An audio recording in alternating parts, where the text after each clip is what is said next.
Hi, my name's Debbie Jackman, and today I'm going to talk about feet and give you some stretches and some exercises for your feet. Okay, for those who know me, I believe in barefoot shoes. So that's actually using the muscles in your feet rather than totally supporting them. But I do accept that it takes a transition to go from formal structured shoes to barefoot shoes. History of me is that I've had problems with my feet since a teenager. I've got really weak muscles in my feet. So I have been practicing exercise for a while, but I always used to be prescribed inner soles insteps support. But that gave me other problems. They often cut in, or shoes were too tight, etc. So since I've been wearing barefoot shoes, most of my problems have gone, which is great. So if you're not sure what I'm on about, I've got some examples to show you. I'm down on the ground, by the way, because I'm going to show you some feet things later. So let me just grab these from the side. Okay. So in the household, not everyone wears barefoot shoes. Okay, this is an example of my son's shoes. So if you look, the heels, very supportive, quite big. Okay, and then it tapers off at the front. So his heel is higher than his toe. Okay, and I'll show you that standing up in a second. Okay, with my shoes, as the family call them, clown shoes. Okay, they're really bendy. Actually, I have various ones of thickness in the soles. These ones are fairly bendy. I've got bendier ones and I've got firmer ones. But the other thing is they've got quite a wide toe box. So if you look at the difference, wide toe box to a tapered toe box. Okay, so I'm going to stand up, but hopefully you'll still be able to hear me. When you're wearing shoes with a heel, okay, let me do this here so you can see right there. Okay, your heel's raised. Okay, so if you look at the angle here, it's quite a large angle. Okay, and you can end up with tight calves with that one. Okay, with barefoot shoes, your heel's down, so you've got a smaller angle. If you look at that, larger angle, smaller angle. Okay, so to go from shoes that have heels and lots of support, okay, to getting your heels on the ground, you need to stretch off your calves. Okay, so there's different ways that you can stretch off your calves. One of my favorite ones is to use a towel. Okay, so get a towel, fold it up as such. Okay, pop it on the ground, pop your foot on the towel or object that's lifting your toe off the ground, keeping that leg straight, just step forward slightly. You get a real nice stretch in the lower leg. So you can see that. Okay, you'll get a bigger stretch like this than a normal calf stretch like that, because of the angle of your foot. So your toes up, step in. Okay.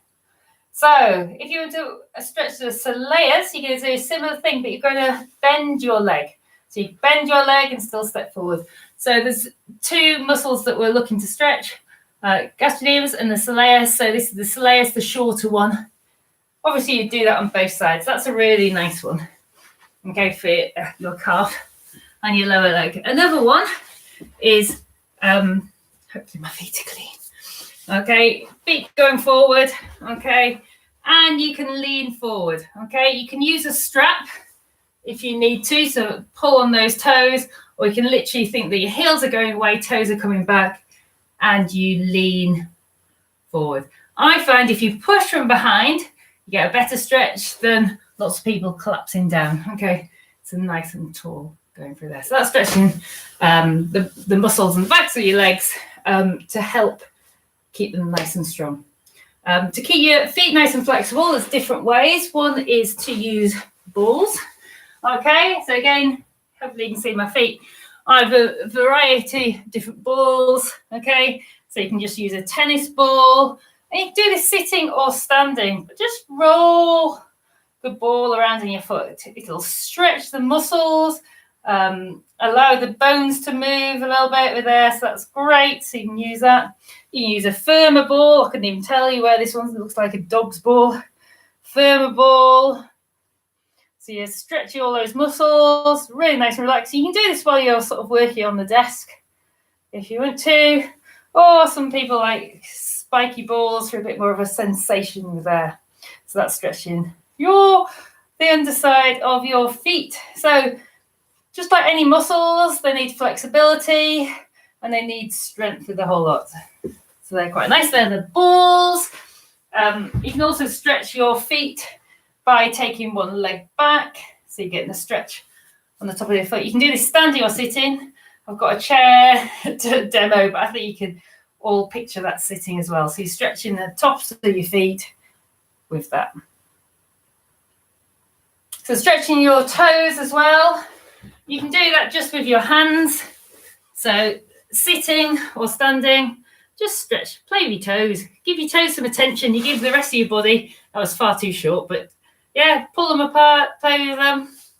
Okay, or you can buy, these aren't my favourite, I can't find my favourite, silicone or socks that separate your toes. So you just put these over your feet and they spread out the toes. Okay, so it gives them a bit of room there. So that's the toe separators. Okay, so we've talked about sort of stretching off your lower leg, which sort of releases the muscles in your feet as well, stretching off your feet and your toes. So we now want to get them working for us a little bit more. So there's different exercises you can do. Okay, one of them, I'll just do it sitting down, and I think you can see all right with this. Okay, one of them is just lifting your big toes up, like that. Okay, or big toes up, and then the other toes up. Okay, lots of people find that they look at me and go, what? How can you do that? Okay, takes a bit of practice. Don't necessarily do both feet at the same time. You can just do one foot or the other one. Okay, so practice toe lifts and wiggles. Okay, you can practice separating your toes. So when I was wiggling them, I don't know if you can see, try and separate them so they're not all cramped together. Try and separate them out. Okay, so that's good.